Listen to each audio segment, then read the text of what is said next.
สบายดียามเช้าวันนี้สุดหล่อไปส่งไปเฮ็ดงานพี่น้องเอ้ย โอ้ยบ่อยากไปเฮ็ดงานเด้ค้านขนาดหยุดมา2 อาทิตย์ค้านฮอดไปเฮ็ดงานพี่น้องเอ้ยปากกระแตกพอปากหนาวกะหนาวพี่น้องอย่าภาพบรรยากาศการไปเฮ็ดงานมาให้เบิ่งเด้อบ่มันการไปเฮ็ดงานระหว่างนั่งรถไปเฮ็ดงานหน้าก็ได้โอ้ใจมันหนาวคักพี่น้องเมื่อวานนี้มากระตกไม่อยากไปเฮ็ดงานจักหน่อยเลยแต่ว่าก็ต้องได้ไปพี่น้องเพราะว่าทุกอย่างมันก็ขับเคลื่อนด้วยเงินทั้งนั้นบอกไปก็ต้องได้ไปก็กินแซ่บอยาก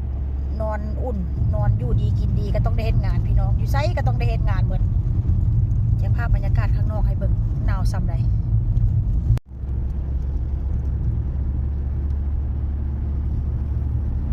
บรรยากาศข้างนอกพี่น้อง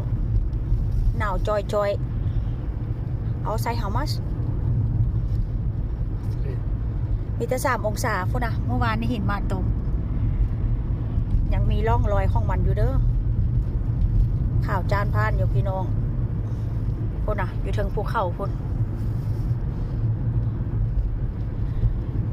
กระส่งเป็นตะหนาวที่บอกข้างนอกเมฆมีแค่3 องศาอุ้ยอาเย่มอนต้นเนี่ยอุ่นอายอปะเศร้าอากีโนไอโนโนthe last time no the here no happy and now I think yesterday a lot no เสีย yesterday ภาพบรรยากาศของการก้อนหิมะตกเมื่อวานนี่พี่น้องตกงวดแล้วนี่ทางนิ่งบกข่าวได้ไม่ yesterday a lot เนาะมีนะโอ้ยพี่น้อง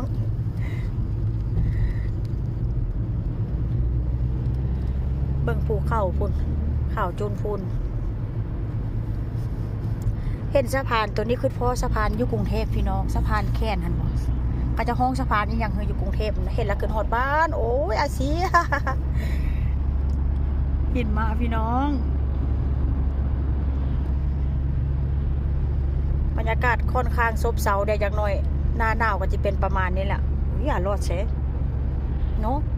เดี๋ยวรัดทำคำดาว not like this เนาะ